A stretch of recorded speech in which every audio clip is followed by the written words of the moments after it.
Welcome to Healing Wisdom, a Thursday morning talk show featuring guests sharing their stories and knowledge. We discuss the healing aspects of the arts, metaphysics, social justice, and adventure through all types of terrain. So join me, Pandora Peoples, here on WOMR 92.1 FM in Provincetown and WFMR 91.3 FM in Orleans. We're streaming worldwide at WOMR.org.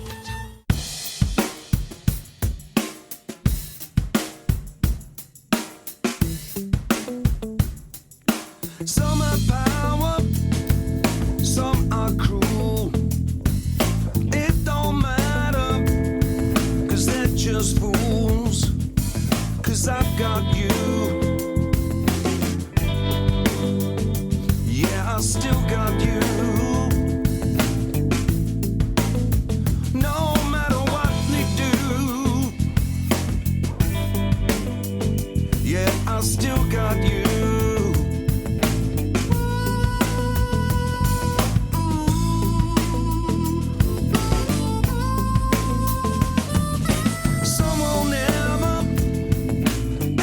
Change, but I can tell you I feel no pain, 'cause I still got you. Oh yeah, I still got you. Whoa, I still got you. Yes, I still got you.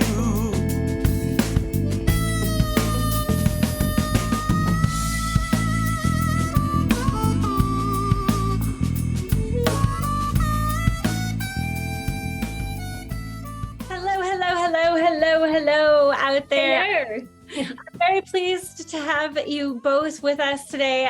It sounds like you're also Australian, Bobbi. Yes. Peter D. Harper and Bobbi Llewellyn. You are Harper and the Midwest Kind. You'll be at the Music Room August 19th. Nikki and the Barnboys will be playing at 8 p.m. along with Paul Nelson. There'll be a guitar raffle to benefit the rainforest, and you guys are playing at 9 o'clock.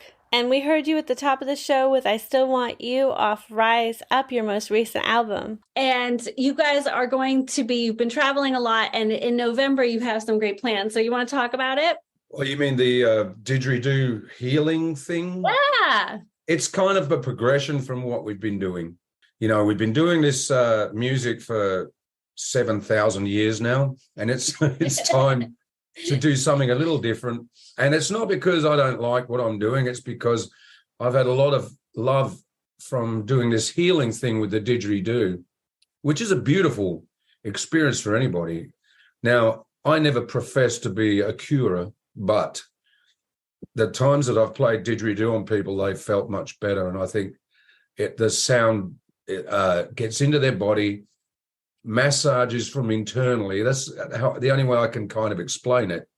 And if you use the right notes for the right area of the body, it helps. And for me, it's been just a pleasant experience to have that contact with people and be able to give that to them. And it's sort of like taken off from there. And also, I started doing the pandemic made me write songs for television. Well, I'm sorry to say. And it makes money. So that's also something that I've had to catch up on. So basically, we just want a bit of a change, and we'll still be traveling.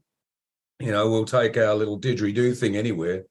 And then, you know, it just means I can have more time in my studio to do some more writing of different music than what I do. And, you know, because somebody might say to me, oh, Peter, I want a spaghetti western, and I get to do it, and it's fun, you know. Like I love doing stuff like that, so it's just a nice change. And actually, it's a progression of what we've been doing pretty much our whole lives, because years ago we'd have people come to shows and they'd ask for like didgeridoo presentations, and we spent a lot of years with the special needs kids down in Florida at the Buckingham Exceptional Student Center. And so that's where we started playing the didgeridoo on people, especially on the special needs kids. And these kids, some of them had really severe disabilities, wheelchairs, They could be blind, they could be deaf, just lots of different disabilities, which the didgeridoo, I think, helped. And they just loved it. They were smiling and they would dance. And I mean, it was just such a positive experience. And I remember one of the principals said to me, she says, I've never seen them react like this. This is so cool. And we did quite a few special needs venues. And, you know, we've gone to veterans' homes. We've even did post-traumatic stress veterans here in Detroit. And so it's kind of a continuation of what we're doing. The only thing that's probably different is that Peter is developing the sound bath. And so that would be like more of a meditation thing that you would do at a yoga studio. And it's incorporating the didgeridoo and singing bowls and drums and vocalizations, and really just for people to meditate and to cleanse away the negativity. And I often ask him, I said, because I actually hold the didgeridoo while he does it, because the instruments are really, really heavy. So we kind of work in tandem as we go through the different energy centers of the body, and we have a different note for each energy center. And it's also a different color as well. And when something isn't right, the frequency is altered. You describe it as like dark or grey. Is that actually it starts to get muffly when you're playing over someone? Yeah.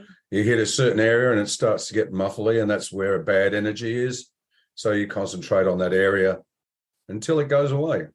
I wasn't sure what it was at first, you know, because I'd never done this before. I'd thought about it and I've done it in other ways, but not the didgeridoo, which is harder. It's real hard because you've got to concentrate on the breathing and you're trying to work out what's going on when it sounds a little different. And then it took me a while to realize, because what I did do one time is this guy was there. I was playing didgeridoo on him and I felt this bad area on his knee. And I said, there must be something wrong with your knee. And he said, yeah, that's where the problem is. I went, I've found it. So it's like a learning of yourself while you're doing it, you know, and then now I know what to look for when I'm playing it. But a lot of people don't want to talk about what their problem is. So I've learned not to say anything. But you can feel it. You can feel it without the person actually saying something to you. I mean, obviously it helps with if someone directs you to their problem areas, then it happens a little bit quicker, but you can actually feel it. You can feel it. And when I see the didgeridoo go over someone's back, I see kind of like waves in their skin. I don't know if it's actually real or not, but I see this. I mean, that's what I actually see. It's almost like the body is like reacting and it's curving with the vibrational sound. Yeah, we've been practicing in farmers markets too, you know, like we've had some people there, and you get these people that come along and they can't hardly walk, and Bobby will go out to them and say, hey, do this, you know, and blah, and they refuse. It's like, it's not going to hurt you, you know, it's just, you know, they just say, oh, no, that's not for me, I'm already done for, you know, like, it's like, no, you're not. Things can change, you know. Oh, we worked on a 90-year-old man the other day, and he was, I mean, he's pretty sprightly for a 90-year-old, but he was almost skipping away. I couldn't believe it. He swears by it. So, you know, you can really just go by the reactions from people. I mean, we've obviously studied this. I've done a sound and color healing course, and I work with a spiritual society called the Builders of the Aditum. So it's tarot, it's Kabbalah, it's astrology. Music too. But it is music. It's all the frequencies. It's really, really amazing. And I remember one time we got together with some of the members, and they did all these vocalizations, and they were the most unusual harmonies I've ever heard in my life. I've never heard anything like it. It was so beautiful. And and they weren't all singers. I mean, obviously Peter and I are singers, but the other people in the group, they weren't singers. So we were just assigned a note, and we stuck with the note. And I just remember what our bodies felt afterwards, and it was just absolutely just buzzing. It was incredible. So I think the didgeridoo has the ability to really lift you up and take away some of that negativity that we allow in, or we kind of create ourselves.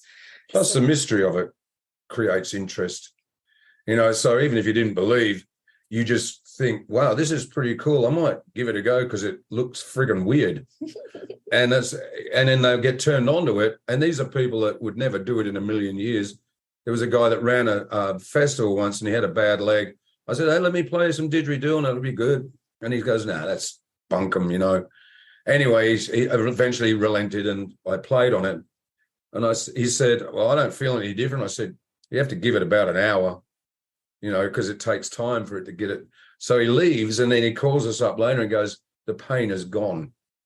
And I went, but the danger is, don't claim anything.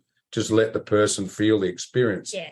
I think I'm not going to stand up and go, I can cure, like it's not like that. And what I say to people is that what we're doing is that we're actually just putting love into you. And I tell them to imagine like a white light going into their body. And I said, all it is just love going into your body. And honestly, who could not benefit from love going into your body? And obviously, it's actually not the didgeridoo, and it's not Peter or I. It's the creator that is doing the healing. We're just the focusing. We're just the conduit for that to happen, the agency for that to happen.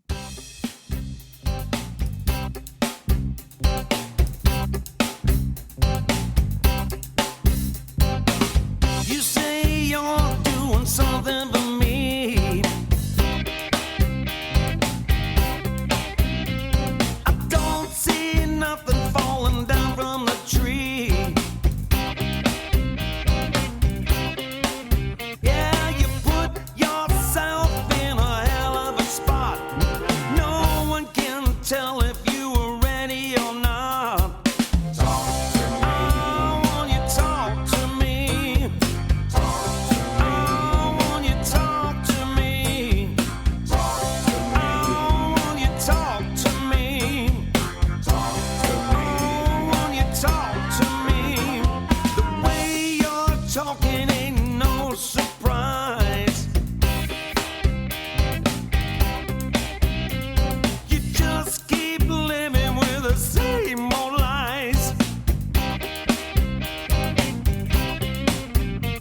The things you say are so hard to believe. It don't get better if you try to deceive. Oh, when you talk to me. Yeah, when you talk to me. Oh, when you talk to me. Yeah, when you talk to me.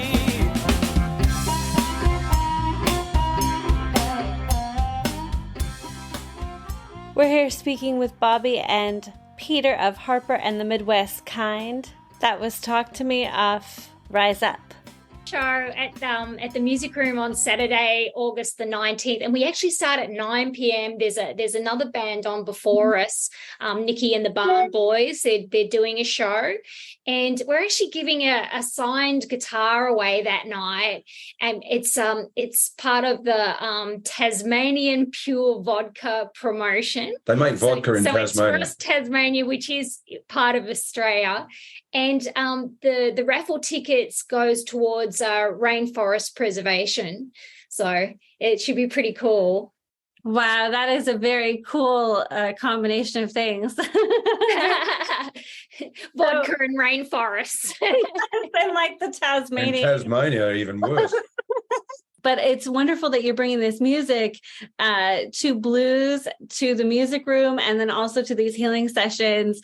Sometimes when people are resistant, like the person who was like, no, it's almost like there's a fear. Like I like to see it like their worser angels are going like, no, don't heal, don't be happy, don't release this, carry this pain, you deserve this pain, like and the fear and the negativity that actually helps the ailment grow, right, or become worse. So it's that I've always read, anywhere if you read about healing, the people that have the positive outlook on life, believe they're going to heal, they're like, it's a huge percentage more likely to actually be cured, or at least like extend their life longer than what they're supposed to, because they're willing it. The mind is so powerful. I mean, it can be for good and it can be for bad. And a lot of the times we're just putting those bad images into our bodies. I mean, we're looking at all these terrible things on the internet and TV. And, I'm not to say someone's going to go out and become a killer or something like that because of that, but that negative energy goes into your body. So it does have an effect on who you are as a person. But I understand all this, because when I was young, I was a real rocker, I just wanted to get drunk and hang out and pick up chicks. That was the days. So I understand that there were people around there, because I was the same. I was like, oh, I don't care about that stuff, that hippie vibe, and that was my early days. And you learn later in life that you wasted a lot of time being stupid and not embracing what's already around you. So, I remember I was doing some painting of a building. I was working for this chap, and it was actually a hatha yoga center that I was doing. And there were monks there. I was painting this place. I went, oh, look at all this hippie stuff, the rolled up mats and all that sort of stuff. So I was trying to deliberately be against it. But it's funny how things change. Once I spent time with the Aboriginal people and I learnt the didgeridoo, everything just changed after that. It was like, there's another world out there that I wasted time avoiding. Well, I just wanted to add to Paul Nelson, Grammy-winning guitarist, is also going to be a guest at the show. So you get Harper and Midwest Kind, you get the guitar giveaway with the Tasmanian Pure Vodka promotion, and the raffle tickets go towards benefiting preservation of the rainforests. And you get the wonderful band and music, and also Nikki and the Barnboys are doing an earlier show at 7:00. So it's just going to be this huge night. Hippieville, yay. Yes, and they're a great band. I've had them on my show, and they're a fantastic local band, and they have great energy, and she's a great singer. Yes. Nikki's a fantastic singer, like a la Amy Winehouse. So, and she's coming, and they're great, and they're fantastic musicians, and they're such young people, and they're so fantastic too. So everyone's young to me now. Bobbi, you represent, some blues musicians, blues bands, and also, you tour with this band, and I think you've had some other bands yourself. So between the two of you, like, do you have any story that you'd like to share? It could be metaphysical, it could be ghost related, or some kind of. We've had ghosts. Could be. Oh yeah. Oh my God! At our house, I'll tell you this story. It's lots of things have happened, because we were up on this hill in Michigan in a place called Grass Lake, and Peter believes that there was a lot of fighting here, like the French and the Native Americans, because he's seen it. And one time we're actually sitting on the deck, and this isn't tour related, but we're sitting on our deck, our front deck. There's this incredible lightning storm going on. Incredible, it's huge. It's just incredible. So we just sat out the front. We were just enjoying the show. We see this huge, transparent beast come in and land on our front lawn.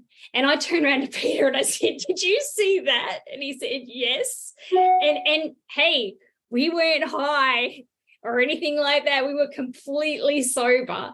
But getting back to the very first night we spent in the house. So we bought this house in Michigan, And we brought some of our stuff over from Australia, and you get these containers where you share with other families. Anyway, there was a big mix-up. It's one of the persons people that were sharing the container didn't have their work permits. So basically all our stuff got stuck in quarantine for, what was it, like 2 months or something. Our table was a cardboard box. So we bought the house and we had no furniture, and we just had this like skanky table that we found on tour, like outside this hotel in Colorado. So that was our table. We had the laptop, and I think we had a bed. We did buy a mattress. So we're watching, because we've got no internet or anything. So we're watching this DVD on the computer or something. House on Haunted Hill. It was something, I don't even know if it was. That was it. Yeah, it was that one. Well, anyway, all the inmates break out of the asylum and everyone's getting killed and everything. So that's how it ended before we go to sleep. First night, 3 a.m. in the morning, all the smoke alarms went off in the house. Every single one. There was no smoke. There was no battery issues or anything like that. And then, so that completely freaked us out. And then we had this stereo that we'd bought from a secondhand store, and it would turn itself on every morning at 3 a.m. every morning, blasting music. So we had to like put the headphone plug in. So if it did turn itself on, then at least we wouldn't hear it. So that's just some of the things. And then one time in the middle of winter, because we live out in the country, there's no one around here.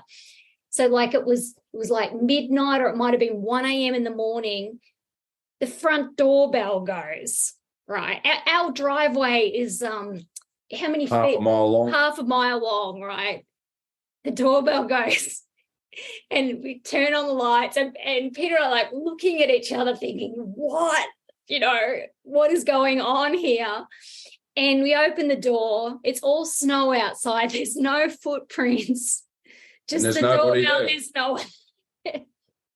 There's nothing happening in this house anymore. It's all good now. We've saged it, and we've didgeridoo the heck out of it. Yeah. Did the salt circle around it. Did all that. So, but touring's been fun. I mean, there's millions of stories. I mean, Bobby did start writing a book about it, about all the weird things that have happened on the road, and some of the weird things that happen on the road are because we have band members that have no idea what to do about touring. They've never done it before. So, there was that. It's got better over the years, but, there's a lot of strange things that happen on the road. One time in Texas, we were accosted by 2 people wanting money, and they blocked us in so we couldn't get out, and we think they have guns here. Yeah, that was scary. I mean, in the end, we just gave them a small amount of money because we just couldn't get rid of them. And it was so funny because the woman goes, "Oh, I'll send you a money order." And I'm thinking, yeah, right, you're going to do that. But we couldn't get out. So I just couldn't see any way of like getting out of the situation, because they had blocked us in. It was really, they were waiting for us. They knew we'd been paid and they were waiting for us. But mostly Pandora, the thing is that most times it's lovely. Yeah. I mean, the pleasurable things that do happen. Yeah. I mean, I played in Canada, and they said, "Is there anything we can do for you?" I said, "I'd love to sail a yacht because I love sailing." They actually got me a yacht to sail that day. So I went out sailing with somebody else's boat. Yeah, that was amazing. We've had a few situations like that. It's been really cool. There's been a lot of love, more love than weird stuff, and I think it's because we tour, we always make sure everyone's looked after. The main thing you've got to do with anybody is make sure your band is comfortable. Don't treat them like rubbish, They're working just as hard as we are.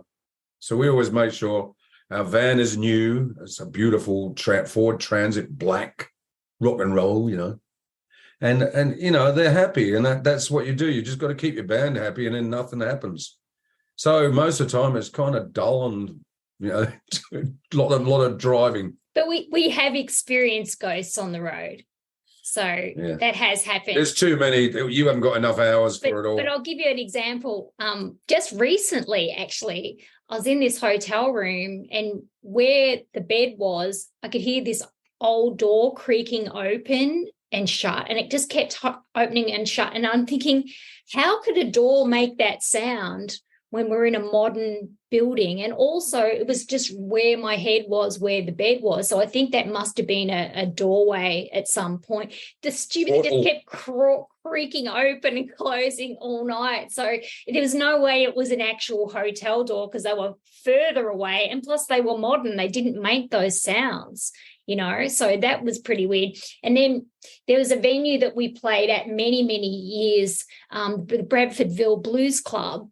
And it was originally on an old a slave plantation, and all those folks became free and they owned the land. So they had this venue, and they had a band house just across the field, very, very close. And the man who used to live in the house was called Moses, and he'd passed, and we saw him. So sitting on the porch. Yep. That's just a few. There's lots more, but not enough hours in a day. Well, it's fun when you have a good connection with a partner, because I think it helps you. First of all, it validates you because you can both see the same thing at the same time. So it's like, yeah, that's there. and you're not frightened. Yeah. It's just residual energy. Because it can be just energy. It could be like a repeating incident. It could be like a person like Moses. He was just stuck between realms. And I said to Peter, if he saw him again, I tell him to go into the light, because they just get stuck.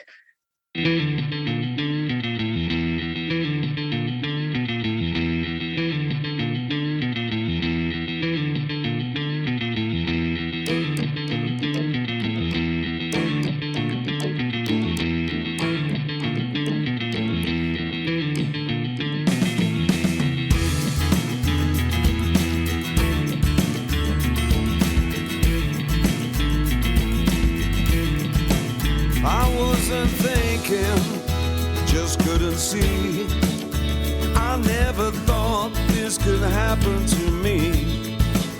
Things we've forgotten now in the past. I always thought this love would last.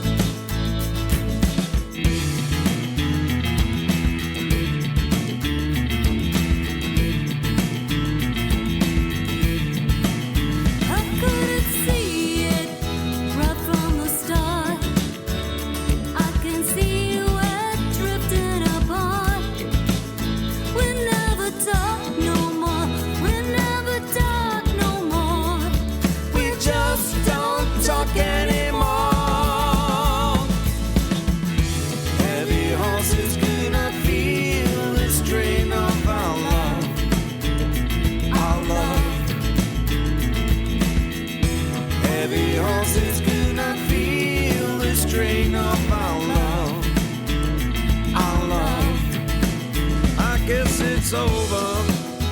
Well, now I know nothing I can do. It's time to go. We were just moving so far away. Nothing more I can do or say. That was Heavy Horses from Harper and the Midwest Kind off Rise Up. Thank you so much for being with us, Harper and the Midwest Kind. You'll be playing at the Music Room August 19th at 7 p.m. It's Nikki and the Barnboys, Paul Nelson at 8 p.m., and Harper and the Midwest Kind at 9 p.m. So that's August 19th at the Music Room. Thank you so much for being with us today.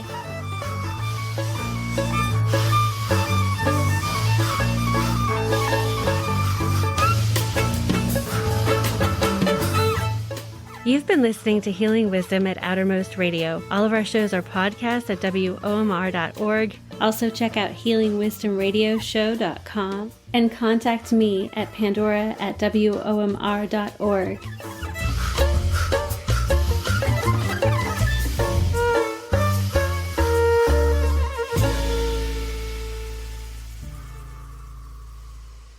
Our theme music is provided by Mason. You can find her website at masonmusic.com. That's MAESYN.